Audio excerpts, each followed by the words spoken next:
What's up, everybody? Welcome to It's Not Normal, the podcast, episode 12. In this week's episode, we're going to be talking all about expectations. Where do they come from? Why are they damaging to relationships or experiences? And how do we manage them so that they don't negatively affect our lives? This video that I posted on TikTok talking about expectations was the first one that drove millions of people to my account. This was the first video of mine that went somewhat viral, I guess. It's got like 4 million views now, I think. And so I know that this is a really pressing topic. It's something that not only relates to me, but also to so many of you. And so I'm really excited to dive into this. Understanding expectations was something that took me years. And by the end of this episode, you're going to have a much better idea on why we have expectations and how to manage them in your own life. I'm really hoping that I can save you a whole lot of time and energy here. Before we get into the episode, though, I do want to just take a minute to thank everybody who's been tuning in. If you enjoy this podcast, please be sure to like this video and subscribe to our channel. We've got new episodes coming out every week. That being said, let's dive into this week's topic. Expectations. Where do they come from, right? That was what I asked myself when I started to realize that I was bringing my own expectations into my current relationship, into experiences of mine. You know, if I had a day planned out and I had an idea of how I wanted it to go, and then that ended up not happening, I would feel so disappointed, right? And so it's like, why do I feel so disappointed that things didn't go the way that I had planned or the way that I had expected them to go? And so once I realized this, I started to ask myself, okay, why do I have expectations of things? Like, where does this come from? And I started to realize that when I was younger, you know, throughout my childhood, there were a lot of things that were expected of me. Not only was I expected to perform well academically, I was always expected to be sort of like a high achiever, I guess, in school. Or, you know, to perform really well in sports. I played a lot of sports growing up, and so I was always expected to do really well there. If, you know, a game came and went and I didn't do something right, we would kind of talk about it afterwards and figure out, okay, what was I doing wrong? Let's practice on this one thing so that next time around I do better. But I think the main source of expectation, I guess, for me was within my family, the role that I played within my family. Now, I've done a lot of research over the last 8 months since really kind of diving into my healing journey about narcissism and the roles of a narcissistic family. And based on the research that I've done, I believe that for a significant chunk of time when I was living with my family, I fulfilled the role of the golden child. And what's particularly difficult about fulfilling that role, in my opinion, from my own personal experience, is feeling like you have to always cater to the wants and needs and emotions of another person in your life before yourself. The child is expected to meet the emotional needs of their narcissistic parent. And so a lot of what was expected of me when I was younger centered around knowing what my narcissistic parent was thinking. If I wanted to ask them to do something, right? I had to predict before I actually went to them with the question, okay, is this something that they're willing to agree to, right? Is this going to be a problem or not? Is it even worth me bringing up? Sometimes I would know the answer to these things. Other times I wasn't so sure, and I would have to kind of roll the dice and go ask the question and just see what the reaction was. I was expected to be aware of the changes in mood and tone of my narcissistic parent, to try to pick up on when they were upset, when they were angry, when they were frustrated, if there was something wrong. And then from that point, it was my job to kind of figure out what that was, right?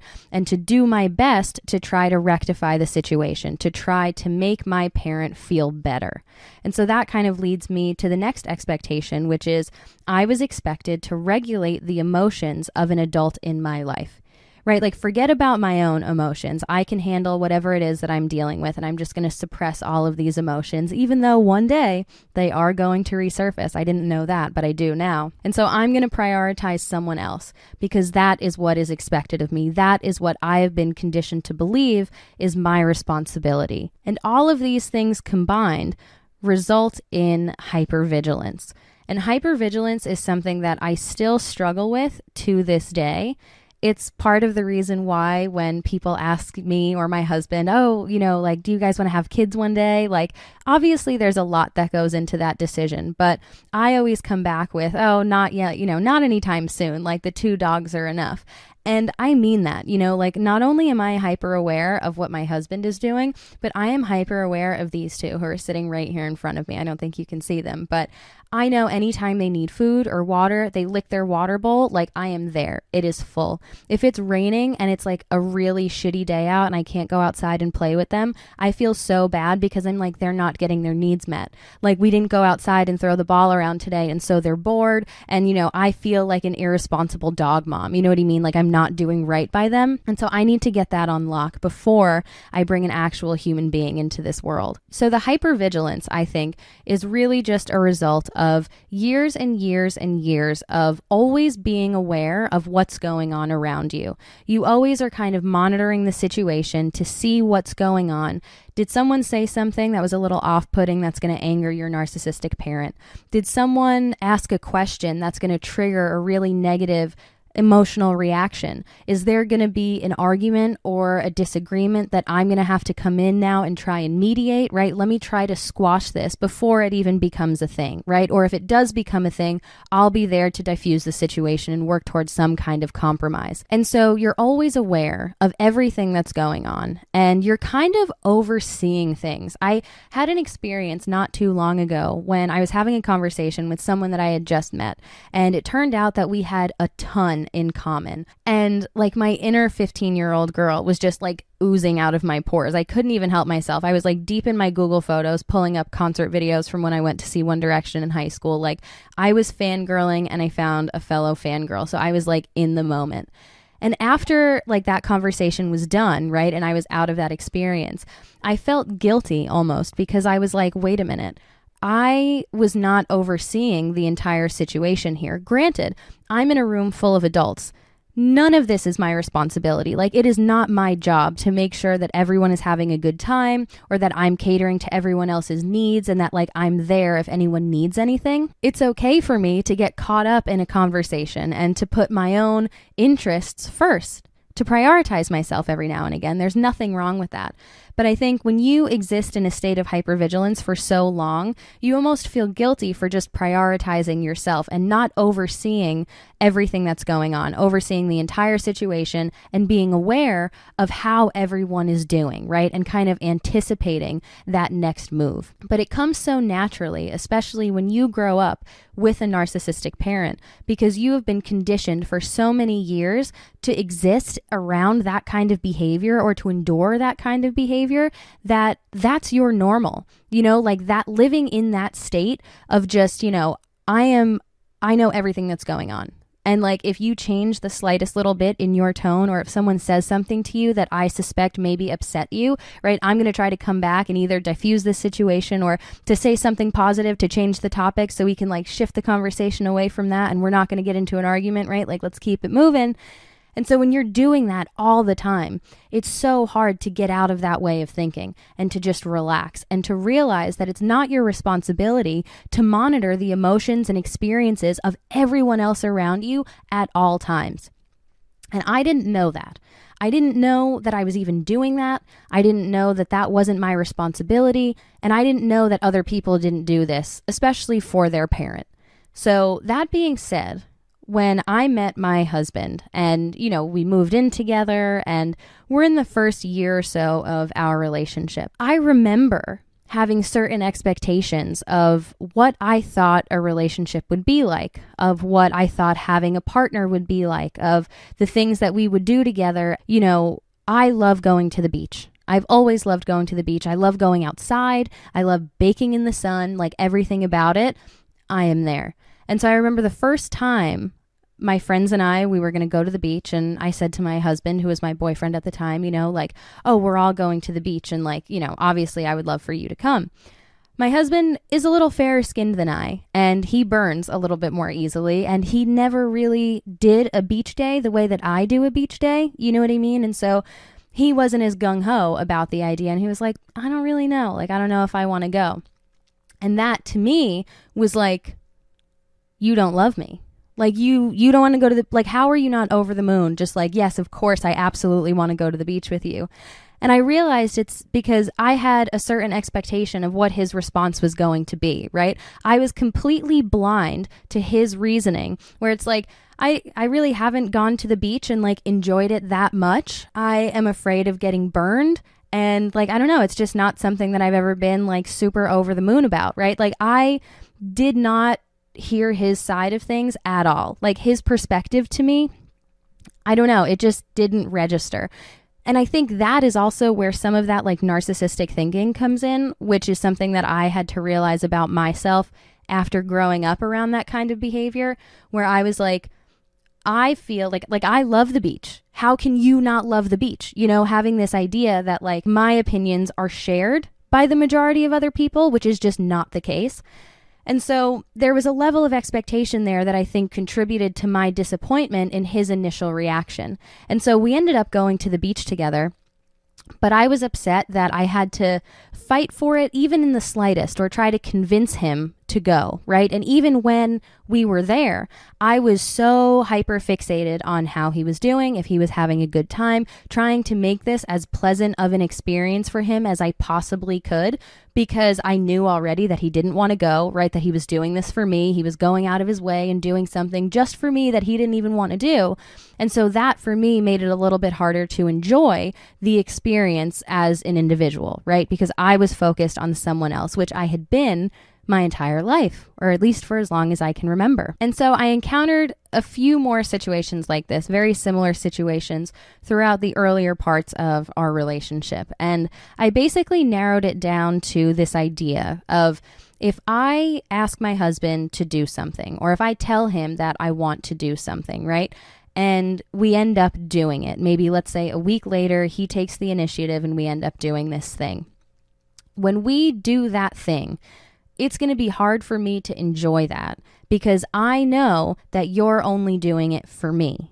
And so that takes a lot of the thought and the meaning out of it, right? Like, I don't want to ask you or try to convince you to go to the beach with me, because it's like, if you know that I like the beach, you should just want to go. And not only that, you shouldn't wait for me to ask. You should plan a beach day without me having to say anything, because you just know me, right? Because you love me and you care about me. And so, of course, you're going to want to do these things without me even having to say it twice. And I think, again, in part, there's some of that narcissistic thinking in there. And there's also just this expectation that I carried with me, I guess, of what a relationship would be like, right? It's this really romanticized idea that my partner and I are going to share every single interest right from the get-go. We're going to want to do the same things at the same times all the time together. And I'm never even going to have to voice what I actually like to do, because like we just share that, because like we love each other and we care about each other. So like, it's understood. I was also raised to believe that if you had to ask someone to do something for you,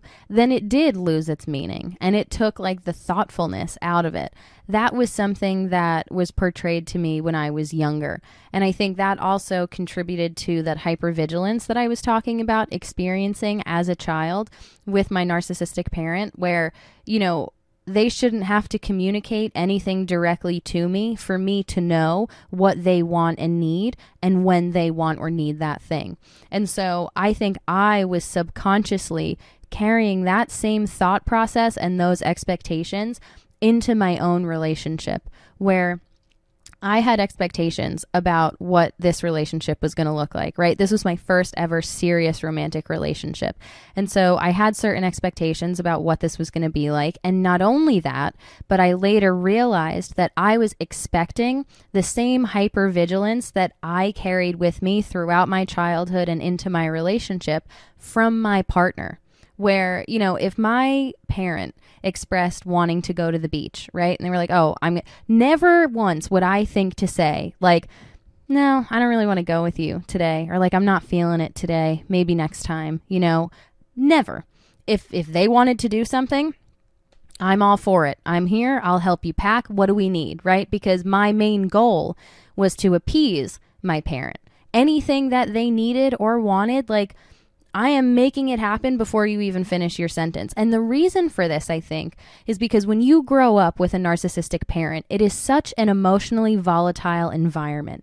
anything can go wrong and trigger a massive blow up at any moment. And so you are always trying your best to make sure that nothing happens, that nothing goes wrong. Everything is going as smoothly as possible, because you realize very quickly that the better you get at that, the easier your life seems to be, right? So you get really good at this, and this just becomes normal, and you don't even realize that you're doing it anymore. That was the case for me. And so I was expecting my partner, if I were to say, oh, I want you to go to the beach with me, or let's go to the beach together.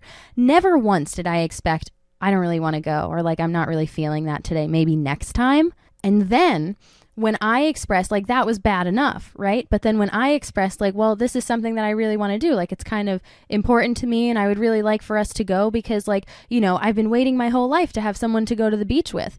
And then for there still to be any kind of pushback or a differing opinion was just, I couldn't comprehend it. It was so mind-blowing to me, right? Because I was like, how do you not care about me? And I feel like that was because I equated,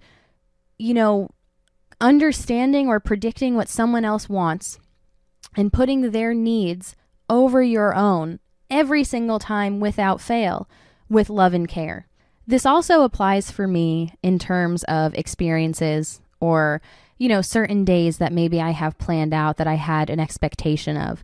And again, I didn't realize that I was doing this for a really long time or where it was coming from. But there were times when I would wake up in the morning and I would have a plan of what I wanted to do throughout the day. And sometimes right in the morning, something negative would happen. Something would go off course already, and it would throw me off for the rest of the day. And I started to realize, one, this is very counterproductive, right? Like, I can't let one little thing in the beginning of the day dictate how the rest of my day is going to go. And two, I was kind of wondering, like, why do I feel so disappointed? Like, I can't recover from this minor incident in the morning and, like, make the best of the rest of the day.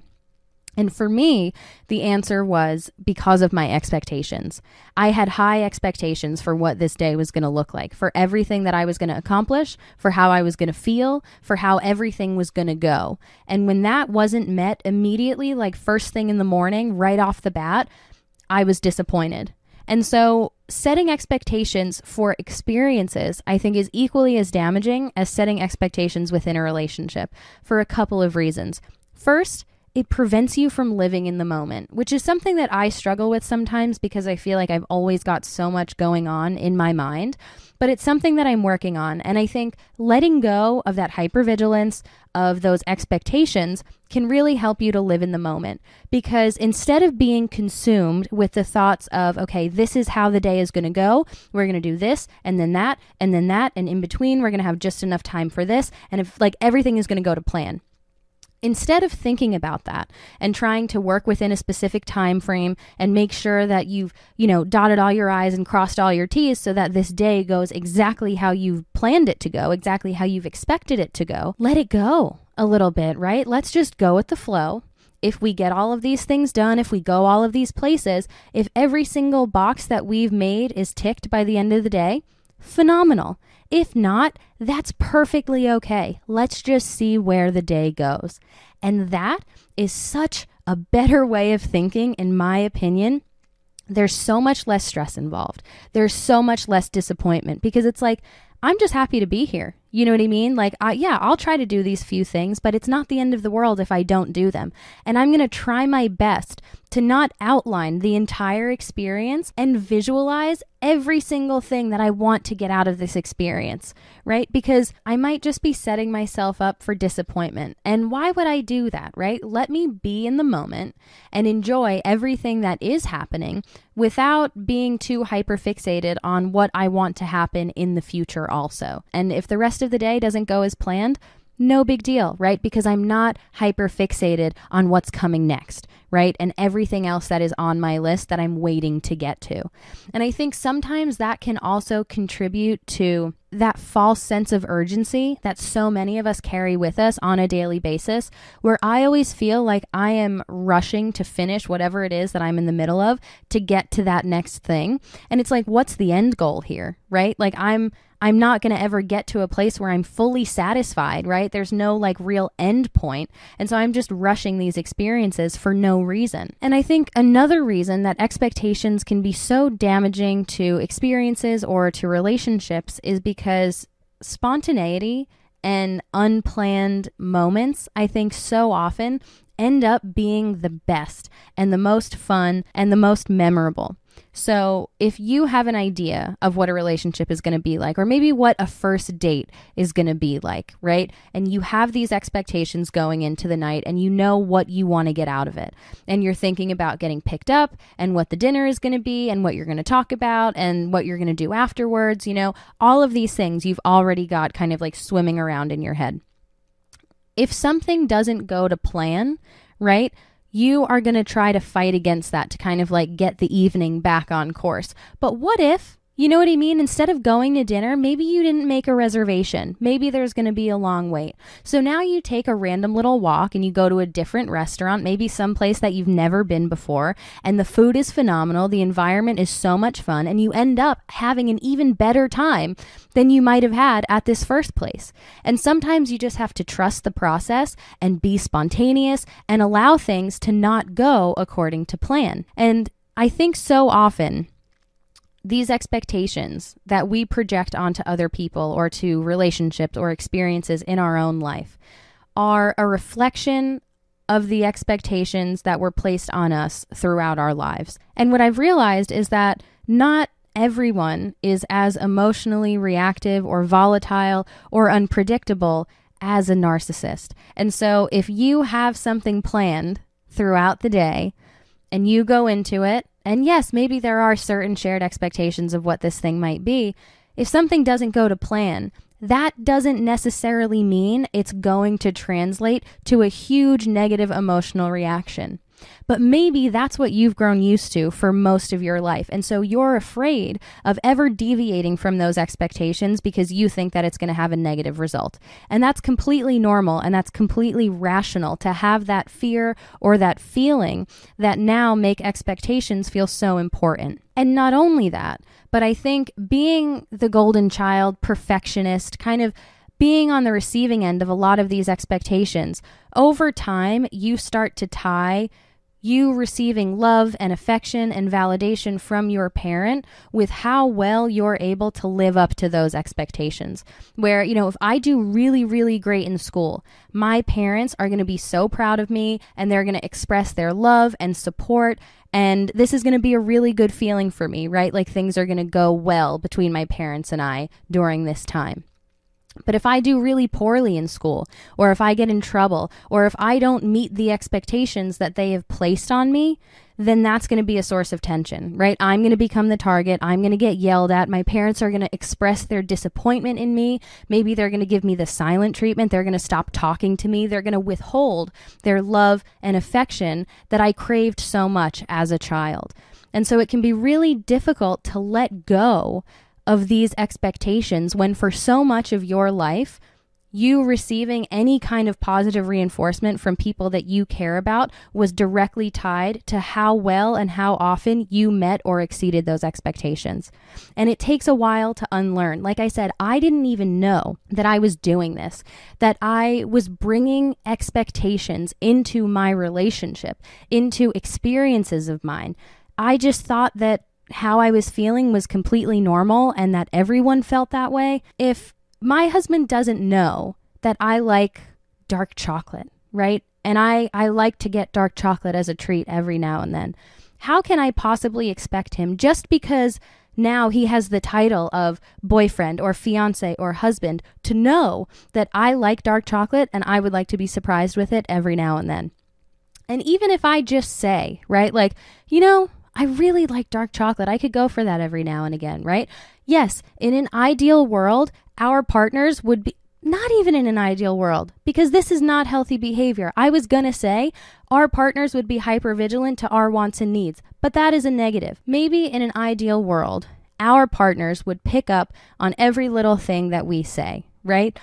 That's an unrealistic expectation, though. Let's leave that as it is because it's just true. And so if I directly communicate my needs to my partner and I say, hey, I really like dark chocolate and it would mean a lot to me if you could just surprise me with it every now and then. If I say that and communicate directly my needs to my partner, and then he goes ahead and he surprises me with dark chocolate, there is nothing about that that should make me feel like there's less thought put into this, that it's less meaningful of a gesture just because I voiced what I wanted. It's unrealistic to expect people to hear every single thing you say all the time and to understand it and interpret it in the way that you meant for it to be understood or interpreted. So if I say something in passing, right, I can't expect my partner to pick up on that every single time. And so if I actually really truly want something and I directly communicate that to him and he goes out of his way to actually do that and make that happen, I'm thankful for that because it doesn't feel any less genuine. It doesn't feel like there's any less thought put into it. That was just something that I was conditioned to believe over time.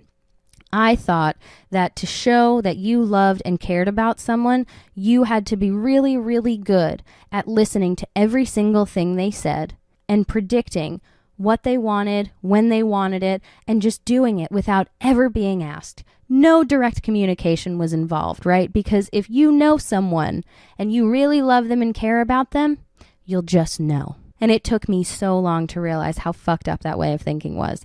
And then to actually implement that into my own life where I would voice what I wanted and feel like, okay, this is actually fine. And it was difficult for me to do that at first, just because I think I was conditioned to believe for so long that having to directly communicate your wants or needs to another person to ask for something meant that it had no meaning anymore and that I should feel like this was wrong. I was conditioned to believe that for so long that even though I was now like letting go of that way of thinking and I was trying to unlearn this, there was something in me that still felt like this is the way that I truly feel.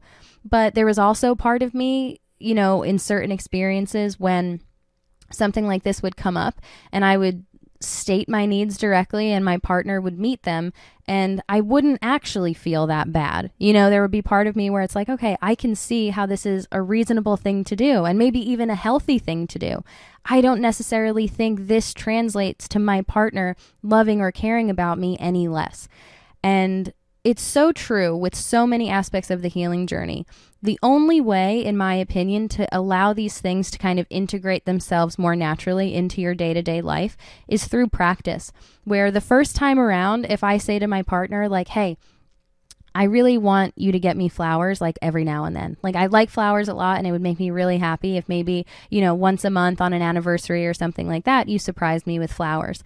And then maybe the first anniversary that comes up, my partner brings me flowers. And maybe the first time around, I don't feel entirely over the moon because I'm like, you're just doing this because I asked you to do it. And, you know, I just want you to want to do this without me asking you. I want you to just know. But at the same time, I'm really thankful that you listened to me, right? You heard me and you made an effort to do the thing that I communicated to you was important to me.